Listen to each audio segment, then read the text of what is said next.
If I Had 9 Minutes with Tucker Carlson. I remember watching you on the news, and it was about BHT in the milk and the reporters that wouldn't lie on TV, and that caught my eye. Corporations have the right to lie. Just like you and I, they are, as a person, which they have the right to lie to you. It was an eye opener for me. I remember the way you were speaking and everything. Right to the point. Let's get right to the point with cell phone radiation. This whole thing that he wants to test them is ridiculous. You have a $30 million toxicology report there to show damage. You downplayed it, and other scientists came forward.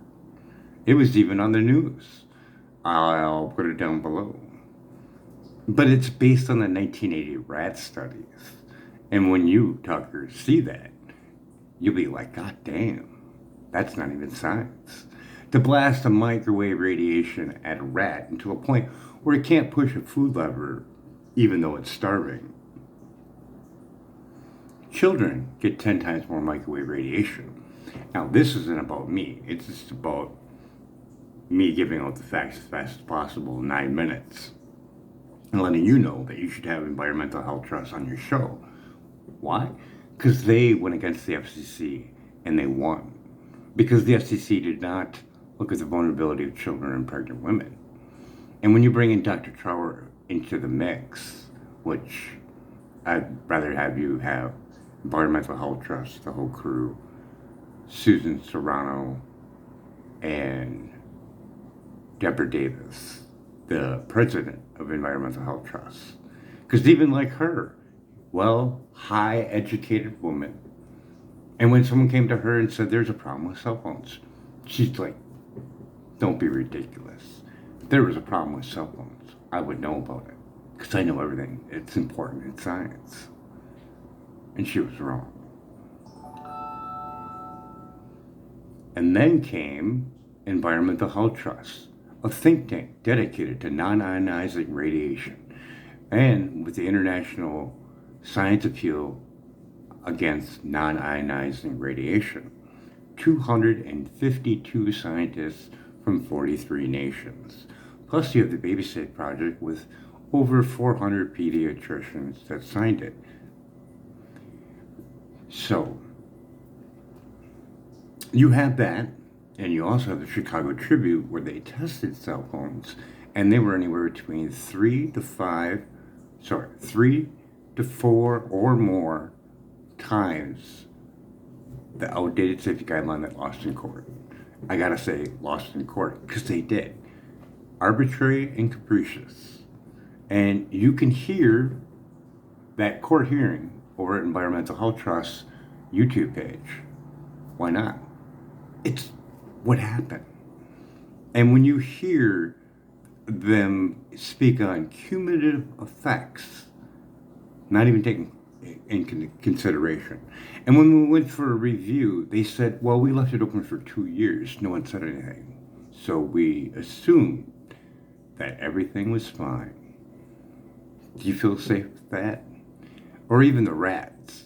Because they did that, and they divided that number by 50. And in chemicals, they do a minimum of 1,000. So I hope you get the picture. So they divided it by 50 for the general public and divided it by 10 for workers.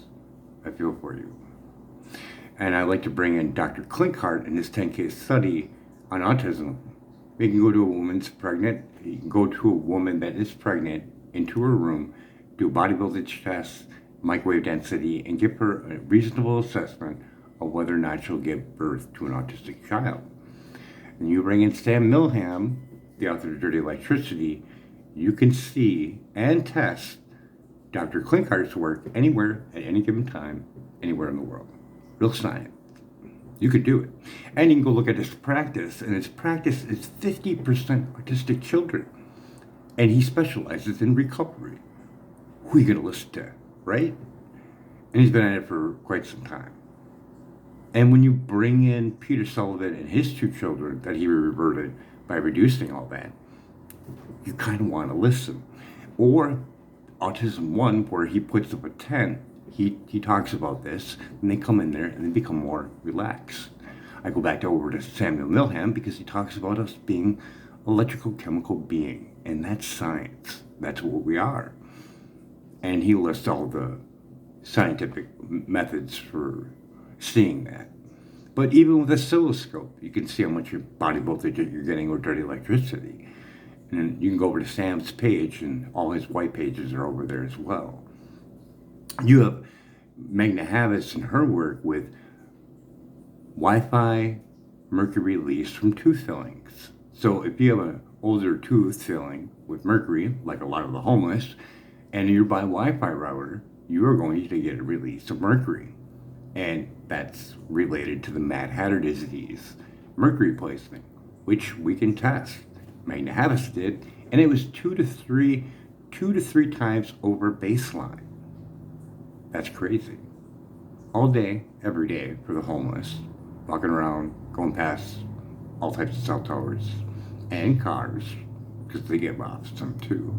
There's plenty of tests out there. So with this being said, you could do a great interview live with Environmental Health Trust, Susan Serrano, Dr. Robert Brown, which gives a 7-minute radiation fact on non-ionized radiation and how damaging it really is down below.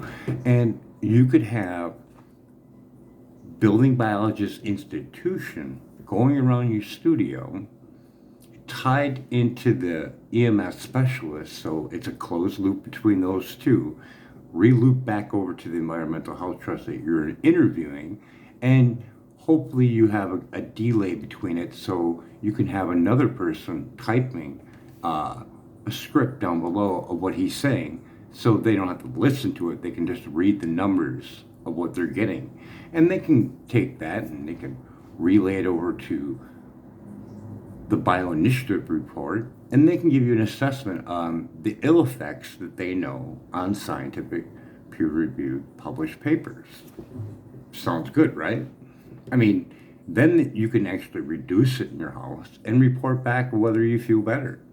I mean, I know you will, especially with the blue light. We have to include blue light in Jack Kruse because the damaging effect of blue light is very alarming.